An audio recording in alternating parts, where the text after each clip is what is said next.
Sébastien Plutniak, il est considéré comme l'un des rares ouvrages de théorie archéologique.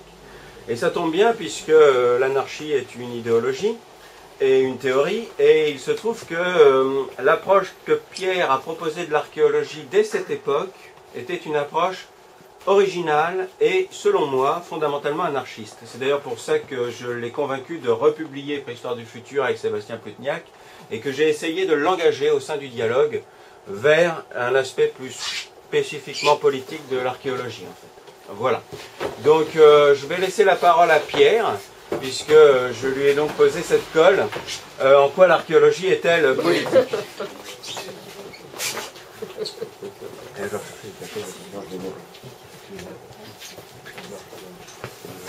Belle déchet, plutôt le paragraphe.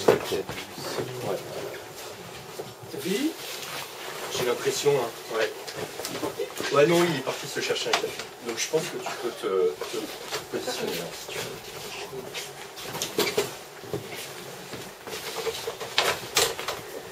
Bon, donc sur cette introduction, Pierre, tu as la parole. Ah bon? Ouais, vas-y, vas-y. Oui, t'étais sorti. Ouais, je suis allé chercher un café. Est-ce que tu peux te mettre là de façon à ce que les gens Ah oui, te voient et vraiment t'entendent de mieux? choix là. Bon. Bah, Alors je prends mon fauteuil. c'est pour les futurs internautes. S'il te plaît. Ouais, ben merci d'abord de m'avoir invité. C'est toujours un plaisir de parler de ce qui nous passionne.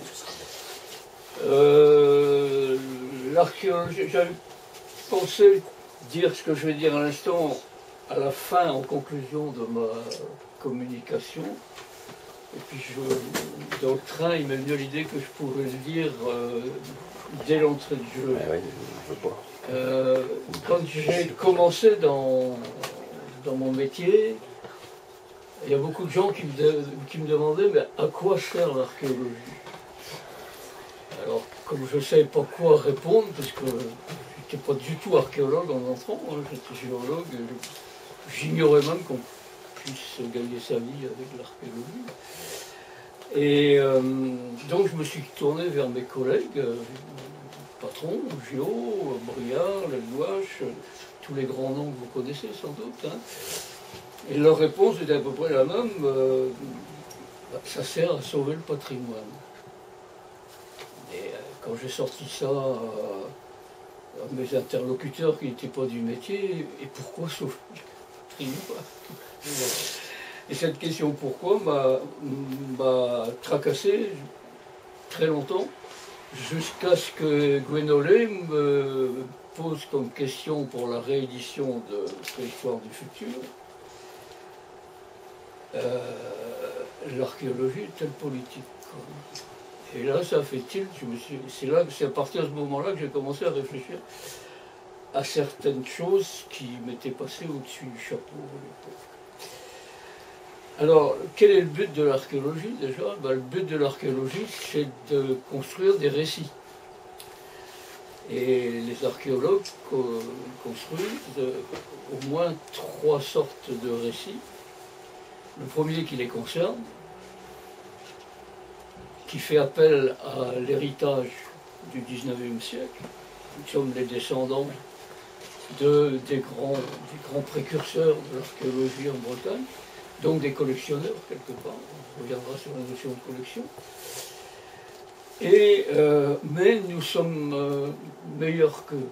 Voilà. Alors, à chaque génération d'archéologues, vous aurez des gens qui disent à partir de maintenant, on va faire plus scientifique que scientifique. Quoi.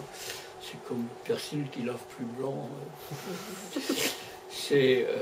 Mais oui, mais c'est ça. C'est-à-dire que la notion de progrès est liée au progrès des techniques. Bon, moi, je m'inscris en faux sur ça. La seconde de mes épouses m'a dit un jour, vous vous dites scientifique et vous utilisez des outils de jardinier. Ça a mis du temps à mûrir, vous verrez à quoi ça aboutit par la suite. Mais c'est vrai, en fait, les véritables progrès de l'archéologie doivent concerner les récits et par conséquent doivent être intellectuelle, ça me paraît évident. Donc le premier discours est sur les archéologues eux-mêmes, et vous remarquerez en lisant toute la littérature archéologique que les archéologues sont toujours contents de leurs résultats, ils ne sont jamais déçus par leurs résultats. Je pouvez vous assurer de ça à longueur de temps. Tiens, tu passes... ouais, attends, non, pas tout de suite. Le deuxième... Il ne fera que si tu te rapproches un peu de l'écran. Encore? Oh, ouais, non, le cinéaste. Je savais que le cinéaste, c'était chiant. Et donc, le second type de récit, c'est de construire un récit sur le passé, de raconter ce que sont les choses, comment ça s'est passé autrefois. Et c'est là, je pense, qu'on commence à toucher au côté politique de la chose. Parce que même si on fait de plus en plus scientifique, parce que on a maintenant des drones, des images 3D, des choses comme ça, on continue à classer les objets qu'on étudie dans des boîtes qui ont été construites par les aristocrates et les bourgeois du 19e siècle. Pas les petits bourgeois, les grandes fortunes. Paul du Châtelier, qui était l'archéologue avec un grand A du pays bigoudin, c'était le plus riche propriétaire foncier du pays bigoudin et qui exploitait ce que savaient ces... comment dire... Ces informateurs. Comment? Ces informateurs. Pas ces informateurs. Ces paysans. Ces paysans. Ces paysans avec la notion de propriété. Ils étaient propriétaires de villages, de terres et de choses comme ça. C'est pas anodin qu'on ait gardé ces choses-là comme base. Quand on parle de néolithique, quand on parle de paléolithique, de mésolithique, des choses comme ça, on est dans les bâtiments construits par ces gens-là. Comment voulez-vous démolir un concept comme celui de néolithique quand vous savez qu'en même temps vous allez faire du tort à des néolithiciens? C'est-à-dire que les gens se sont appropriés des outils et en ont fait des repères d'identité, de leur propre identité. Le troisième discours, je ne sais plus, je suis obligé de regarder ma note parce que je dévie les trucs.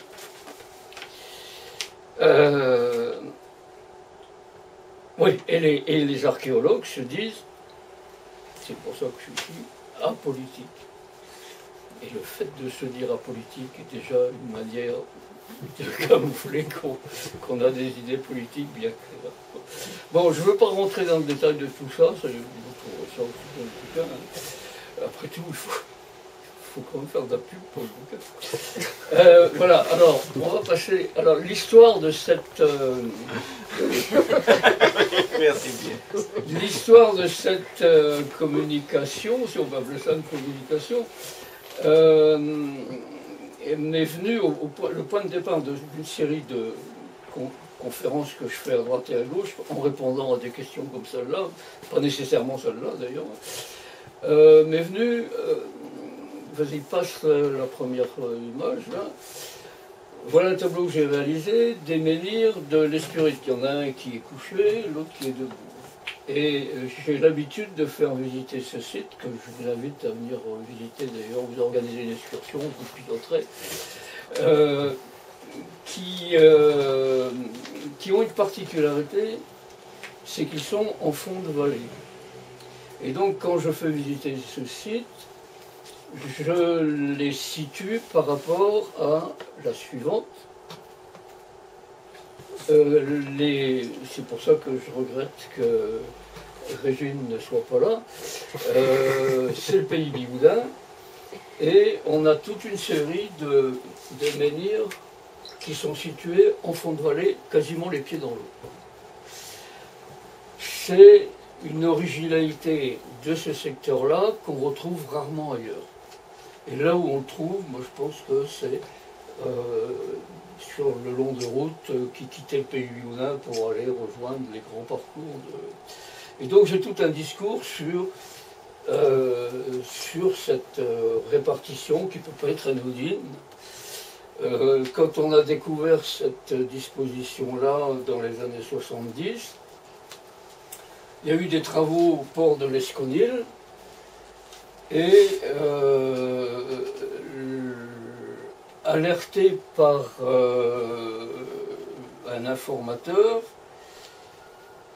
Charles Tanguy-Leroux, que vous connaissez aussi de réputation, parce qu'il était le directeur de circonscription des antiquités préhistoriques à l'époque, avait donné l'autorisation aux entreprises de déplacer ce menhir parce que c'était un menhir parmi d'autres.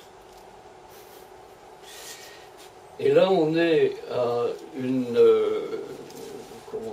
charnière de mes discours, c'est que la grande critique qu'on peut faire à l'archéologie, c'est d'avoir considéré des catégories d'objets. Un menhir, c'est un menhir. Pourquoi garder celui-là alors qu'il y en a d'autres, etc. Alors que tous les marqueurs archéologiques, quels qu'ils soient, sont uniques, ne serait-ce que par leur localisation à un endroit précis et par le fait qu'ils ont été construits par l'homme, tout simplement. Et ce classement des objets en catégories est emprunté en fait au surnaturel. Un moineau, c'est un moineau, un gland, c'est un gland, et puis si on étudie un moineau, on étudie tous les moineaux en même temps, quoi. Et même les naturalistes maintenant reviennent sur cette notion de généralité. J'ai rencontré Jean-Yves Monat l'autre jour qui nous a fait une communication sur les migrations des mouettes tridactyles, c'est leur truc tout en haut, là, dans le Cap Sizun. Et ils sont en train d'identifier les individus. C'est plus des statistiques, c'est vraiment des individus, quoi. Et cette histoire d'unicité des objets, moi je décris cet ensemble-là comme un monument à l'échelle du paysage. Donc c'est une de mes conférences sur le terrain, assez bien rodée maintenant. Et le maire de Tréogat, c'est cette partie-là de ma carte, qui est un copain, Pierre Levert, il me dit c'est intéressant, mais c'est complètement flou, il n'y a rien de scientifique dans ce que tu racontes. Alors la première chose que je veux prouver, c'est que on ne peut pas tenir un discours scientifique sur ces menhirs. Alors vas-y, passe. Alors, l'important n'est pas de trouver de nouveaux objets, il est de poser de nouvelles questions. Ça, c'est la base aussi de mon attitude depuis déjà quelques dizaines d'années. J'ai eu 84 ans avant-hier. Vas-y, tu passes la suite. Alors, d'abord, on va commencer par l'archéologie buissonnière. Voilà. Alors, dans l'association du patrimoine de Plovan, dont je fais partie, retrace l'histoire des deux écoles de Plovan, l'école privée et l'école laïque, et on interroge les anciens élèves. Alors, on a recueilli, je pense que c'est l'interview le plus intéressant. Les deux élèves sont là. Allez-y, devant.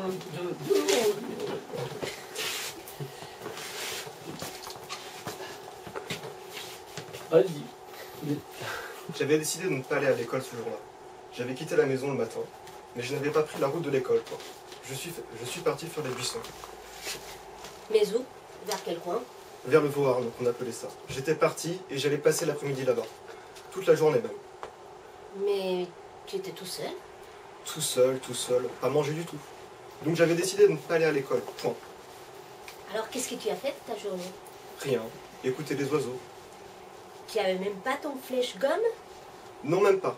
Je ne sais même pas comment j'ai décidé. En principe, j'avais mon cartable, quoi. Tu étais quand même le roi du... Du flèche-gomme. Tu le sais bien, hein? J'inspire. Hein. Eh bien, on se faisait des sous avec ça. Des sous? On vendait ça aux marchands. De là-bas. À l'époque, c'est Pansec qui passait. On vendait quoi? Des merles, des grives. Sans blague. Je sais, comme tous les garçons en avaient, moi j'en avais demandé, hein, mon père aussi, donc j'en avais eu un. Mais je ne suis pas sûre d'avoir tiré quelque chose. Tous les jeudis, on chassait. Donc tu avais passé toute la journée? Et puis après, je me suis dit, il est temps de rentrer. Mais c'est la seule fois que j'ai fait ça. Tu étais puni quand même. Sans doute que j'ai été puni. Il y avait un motif. Mais quand tu rentrais chez toi les soirs, tes parents savaient d'où tu venais? Sans doute, oui. Ils avaient deviné. Tu n'étais pas arrivé à l'heure habituelle. Est-ce que tu avais une montre? Pas du tout. Je n'avais pas fait ma communication comme ça, ma communion comme ça. Donc je n'avais pas de montre. Ah oui, il fallait faire sa communion pour en avoir un. Sinon, tu ne savais rien du tout. J'avais calculé le soleil, à cette heure-ci, je devais être rentré. J'avais faim aussi.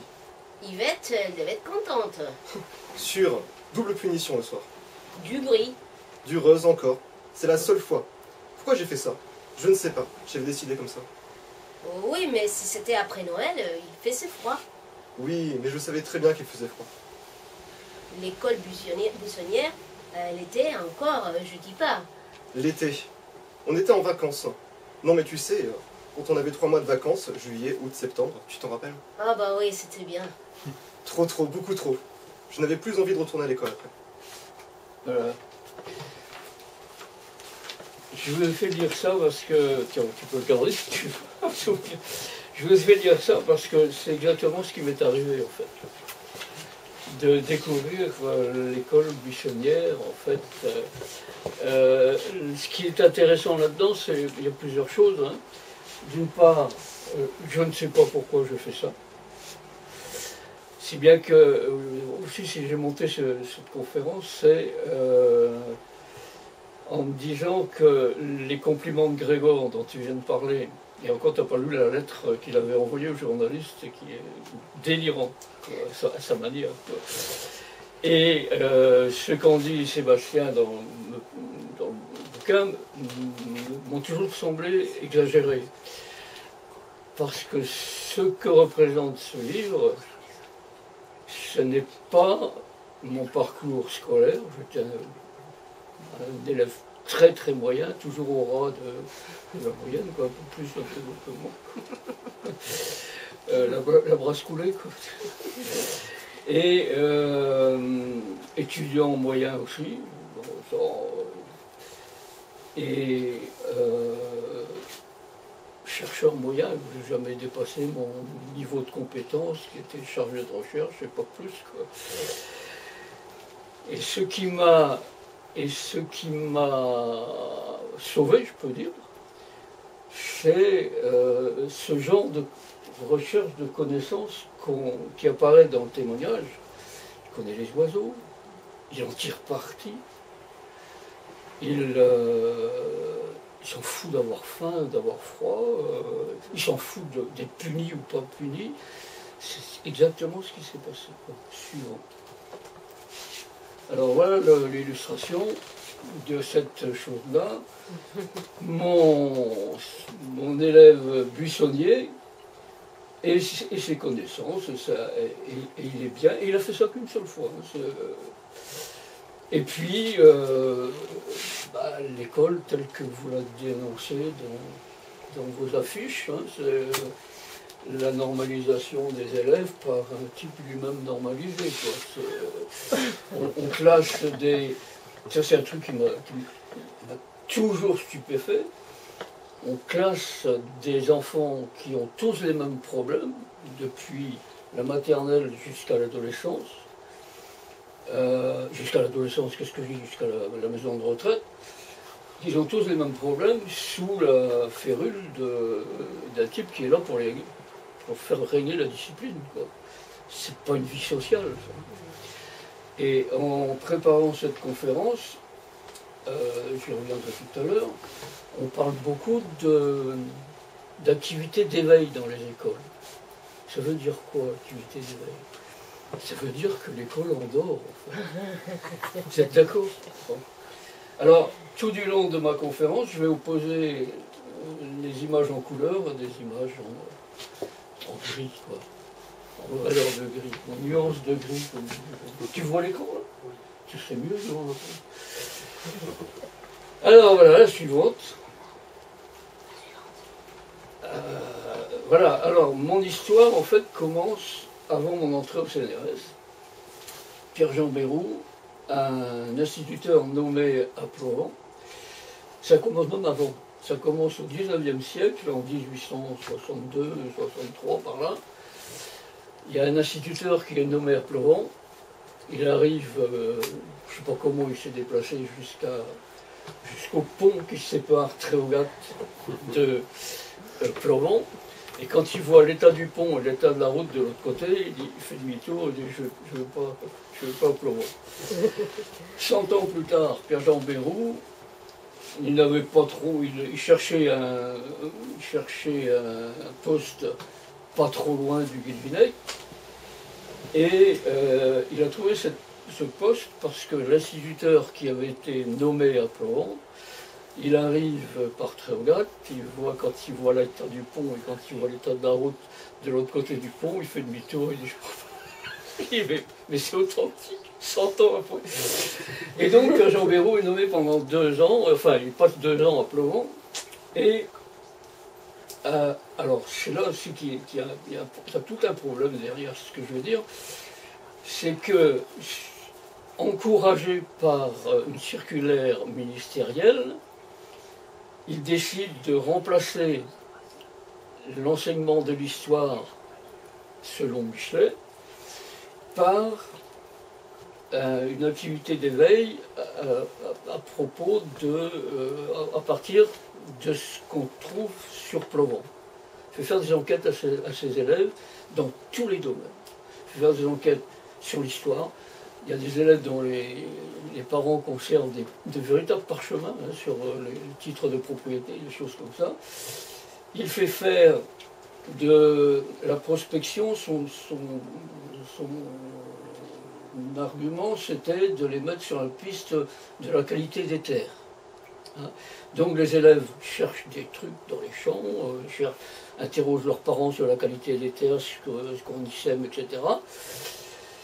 Et c'est comme ça que certains de ces élèves lui apportent quelques objets en silex, des nucléus, des choses comme ça. Et Pierre Roland-Giraud, à qui à titre posthume, je me suis réconcilié avec lui avant sa mort, parce que tout le monde lui avait tourné le dos, je trouvais ça trop triste. Et donc, Pierre Roland-Giraud donne à Leroux la consigne, d'une part, d'identifier l'origine des silex par parcelle, de nommer les parcelles, et de ramasser le plus possible d'objets. Voilà. Et donc, Bérou fait ramasser du silex en pagaille avec ses élèves, il localise les parcelles, et ça donne, quand je suis allé le voir, sous l'escalier de l'école du logement de fonction, il y a des caisses à orange pleines de silex taillés avec l'étiquette, ça vient de telle parcelle. Et Giraud, à ce moment-là, se dit, mais alors il y avait Bérou ici, il y avait Michel Le Goffin qui prospectait avec son instituteur dans la région de Perros-Guirec. Il y avait un instituteur de Saint-Nicolas-du-Pélem qui prospectait du côté de Saint-Nicolas-du-Pélem. Et il y avait encore, je sais plus. Et donc ça faisait commencer à faire des collections de silex taillés. Et c'est comme ça que Giraud a cherché un géologue, parce qu'il tenait à l'étiquette scientifique, et il a demandé à ses collègues géologues de lui recommander quelques personnes, quelques étudiants. Et c'est parce que mes collègues géologues avaient d'autres projets, en particulier soit d'entrer au BRGM, soit de faire l'université, personne ne voulait rentrer au CNRS. Je suis allé voir bonjour monsieur, comment on fait pour rentrer au CNRS? Bah, c'est pas compliqué. Vous n'avez qu'à participer à mon premier chantier de fouille à Guignoc, quoi. À votre programme à Guignoc. C'est comme ça que je passe 2 mois à Guignoc, dans une ambiance. Je regrette que ces ambiances-là aient disparu, c'était folle dingue. Et c'est comme ça qu'en septembre, j'avais une vacation du ministère de la Culture, et en janvier, je rentrais au CNRS, comme attaché de recherche. Donc je remercie encore aujourd'hui. Bon. Et donc, voilà comment a commencé mon histoire. Mais c'est intéressant à raconter, non?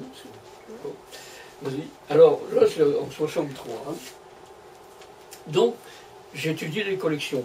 Grévor a fait son mémoire de maîtrise, je crois, sur les mêmes collections. On passe. Et c'est comme ça, c'est ce jour-là précisément, à Plovent, le pardon de Plovent se situe au 3e week-end de septembre. Le lundi est ce qu'on appelait le jour du maire, les élèves n'ont pas classe, et le soir du lundi, à l'époque il y a 6 bistrots à Plovent. Mais on reviendra sur cette histoire des bistrots. Il y a 2 sonneurs qui vont passer de bistrot en bistrot, qui vont sonner de la musique, et puis ceux qui ont dansé auront le droit de boire un coup gratuitement à l'intérieur. Ils ont le droit de boire un deuxième, d'ailleurs en payant la 3e. Et donc on fait le tour du bistrot comme ça. Et au cours de cette soirée, un des fouilleurs, donc dans ce cadre très strict que vous connaissez, d'un chantier de fouilles parfaitement fermé, Gio n'a accepté personne sur ce chantier, personne de l'extérieur. J'ai vu foutre à la porte un député, les maires des communes, non, mais c'est un lieu sacré. Donc c'est l'équivalent de la classe de tout à l'heure. Et le soir de cette soirée mémorable, Jean-Pierre Boucher, l'un de mes fouilleurs, enfin des fouilleurs, c'est pas mes fouilleurs, danse avec la directrice de l'école. Et il l'invite à venir visiter le chantier le lendemain avec sa classe. Donc le mardi du 18 septembre 1973, Janine Maurice vient visiter le chantier avec ses élèves. Alors, première question des élèves, comment s'habillait-il, comment il chassait, enfin, toutes les questions bateaux des bandes dessinées. Et puis, il y a Ronan Rafalin qui pose la question, mais pourquoi ils se sont installés là, les hommes préhistoriques? Et là, c'est là que je rentre dans l'archéologie buissonnière. C'est que ça fait tilt. Je ne me suis jamais posé cette question-là. Non seulement moi, je ne me suis jamais posé cette question-là, mais mes collègues non plus.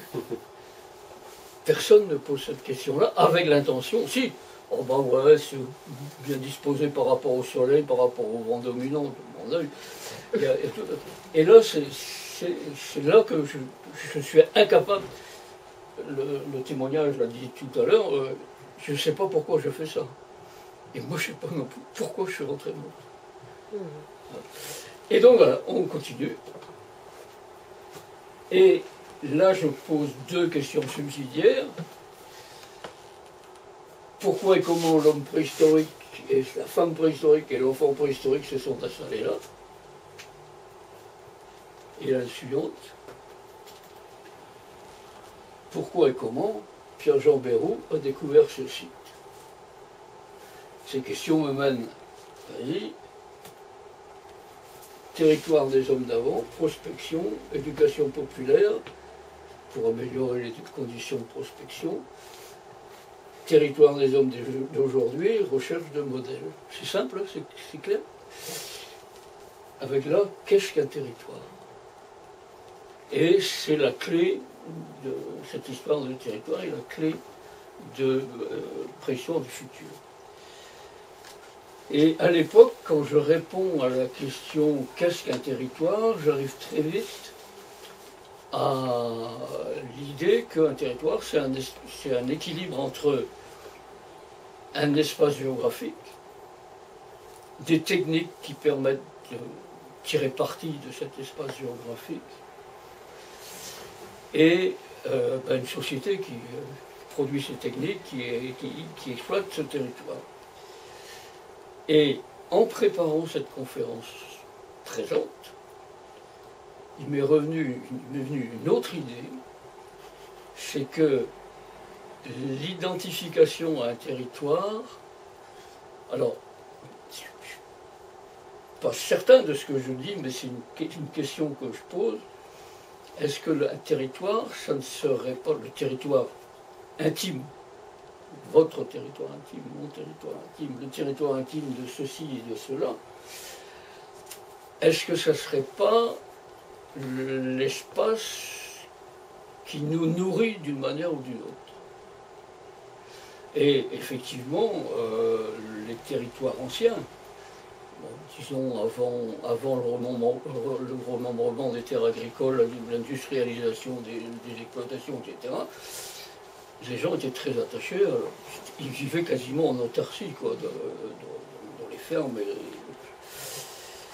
Et en prolongeant cette histoire-là, c'est là, je crois que je suis au bon endroit pour le dire. Dans les sociétés traditionnelles, c'est bien le territoire qui nous nourrit, les gens exploitent la surface. Mais quand j'ai commencé à Plovent, il y avait 16 commerces dans un petit bled qui faisait 600 habitants. D'accord ?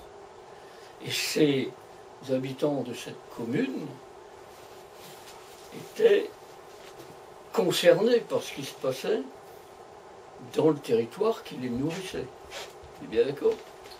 Non, soit directement par l'exploitation des fermes et l'autarcie relative, soit par les commerces qui étaient là. Comment voulez-vous vous identifier à un territoire qui vous nourrit à partir du centre Leclerc ou du centre de ceci, de cela? Il ne faut pas chercher plus loin les raisons de l'abstention. Les gens ne sont plus concernés par quoi que ce soit. La commune de Tréogat, dont je vais reparler tout à l'heure, le maire, le premier maire élu, a démissionné. Deuxième maire, il ne connaissait rien à la commune. Le deuxième maire vient de démissionner.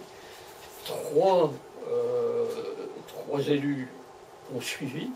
C'est la fin des haricots pour Tréogat. Et il n'y a plus rien à Tréogat, il n'y a plus rien à manger. Pas de commerce, à Plovent, il n'y a plus un commerce, il n'y a plus rien. Voilà, bon, donc voilà le schéma de mes trucs. Un territoire des hommes, d'avant, donc prospection. Recherche de modèles, c'est le bouquin. Et cette chose-là a abouti à Préhistoire du futur, mais je n'ai pas eu de retombée. Si j'avais su que Grégor avait repris le ballon pour le transmettre, ça m'aurait encouragé à continuer dans cette direction-là. Ça n'a pas été le cas, je n'ai jamais su, donc je ne l'ai su qu'après la parution du bouquin. Et donc, pour gagner ma croûte, tranquillement, j'ai fait de la prospection, de l'éducation populaire à fond pendant le reste de ma carrière, à partir des années 80. Ouais, on passe. Et vous pouvez intervenir aussi. Hein.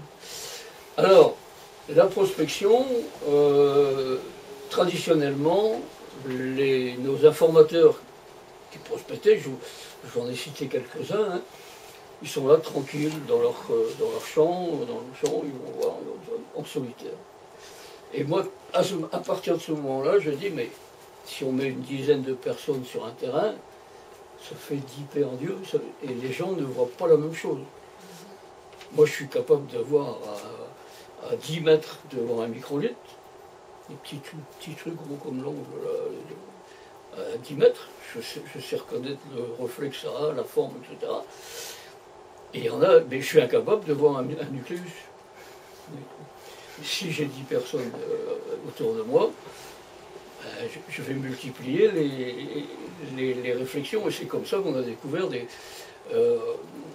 dans certains coins l'utilisation méthodique d'autres roches que le silex, que moi je n'aurais pas reconnu. Mais c'est quelqu'un de plus curieux de moi, avec les gosses ils ont un regard extraordinaire, ils sont au roi du sol. Voilà. Et donc, c'est pour ça alors que je fais ça. Donc la photo est très mauvaise, hein, c'est une photo noir et blanc que j'ai publiée dans mon premier article. Mon premier article date de 1974. Il rend compte de ces choses-là que j'ai faites en 1973. Ça fait exactement 50 ans. 2 générations. Qui rejoint mes théories d'ailleurs, c'est pas par hasard. Et par la suite, alors il m'est arrivé de prospecter un petit peu partout dans le Finistère d'abord, à partir de Ploron, de Morlaix. Et on est monté à partir de Morlaix, comme ça on est allé jusque dans les montagnes d'Arrée. Donc en plein centre, en plein cœur du Finistère, donc loin de la côte. Et en 89, je participe à Strasbourg à un colloque sur le Mésolithique, et il y avait des gens comme Roseau, enfin tous les grands noms du Mésolithique, français et étrangers, qui étaient là et qui disent, quand ils parlent du néolithique en Bretagne, ils parlent du néolithique breton, alors du néolithique côtier. Et il y a des textes, des uns et des autres, qui disent, bah ouais, c'était des mangeurs de coquillages, ils vivaient sur la côte et tout ça. Et très tôt dans ma carrière, je m'étais fait la réflexion que si les gens vivaient seulement sur la côte, ça ne pouvait pas le faire, quoi. Ils n'avaient pas un territoire équilibré, quoi. Et qu'ils devaient être à l'intérieur, aussi à l'intérieur.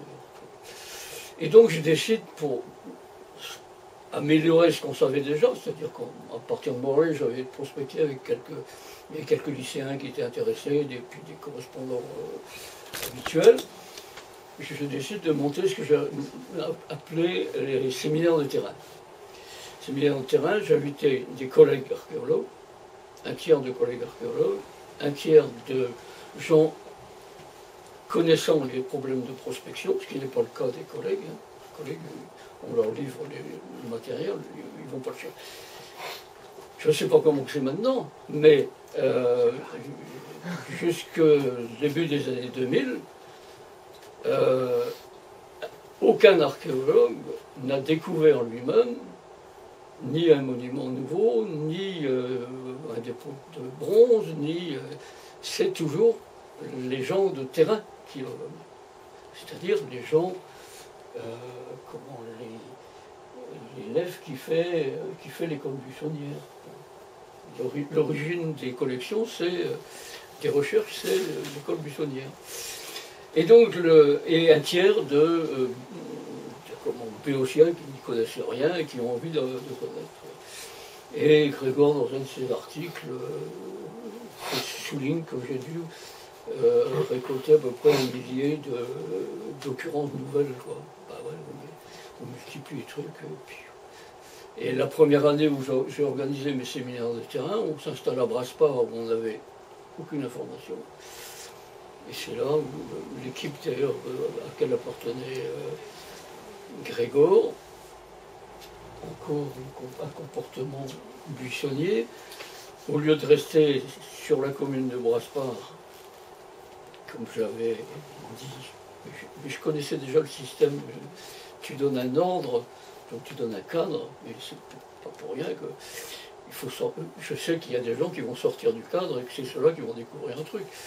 Et ils ont découvert un site important sur le lac de Brennilis, donc sur la commune de Brennilis, parce qu'ils sont sortis du cadre. Donc voilà l'archéologie, voilà l'archéologie buissonnière. Vas-y, on continue. Mais si ça vous ennuie, alors ça c'est la première, la carte, ça c'est Ploron. Hein. Bérou avait repéré 4 sites, mésolithiques, à pierre taillée, hein, parce que maintenant tout ça s'est remis en cause. 4 sites à pierre taillée sur la commune de Ploron.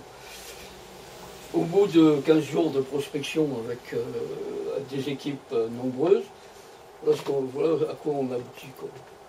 Soit qu'on relève, on a levé de nouveaux informateurs, etc. C'est pour dire l'efficacité au point de vue collecte d'objets. Mais c'est pas trop mon souci maintenant. Vas-y. Alors, pourquoi on ne peut pas avoir un discours savant? Image. J'espère que je ne vous ennuie pas. Si vous vous ennuyez, vous pouvez dormir, ça me fait trop. Donc voilà ma manière de fond de vallée. On continue. Et je prends la commune de Ploran avec ces deux sites. L'autre est à Penaurit, là. Mais les deux sites non, les trois sites à Menhir de Ploran. Voilà, vas-y, passe. Tu passes la suivante. Alors, ceci est un puzzle. C'est un puzzle. Donc c'est le paysage que toi tu vois quand tu viens à Ploran en visite, tu vois rien. Quoi, tu vois pas. Et vas-y. Et ça, c'est les trois sites.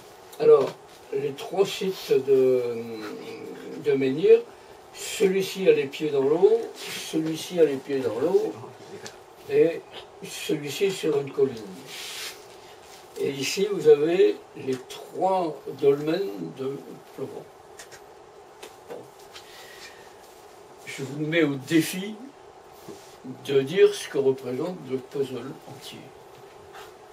Si vous avez eh ben, on est dans cette situation-là, en fait. Hein. D'accord? Ceci dit, suivante. Si je dis que ce site-là a les pieds dans l'eau du ruisseau qui va me parler, j'en sais un peu plus. Quoi. Si je dis suivant, que celui-ci est aussi sur un ruisseau qui va par là, j'en sais encore un peu plus sur mon puzzle. D'accord? Et si je dis que celui-ci est sur un... Enfin, que ces trois sites-là, ça tient dans 1 km², quoi.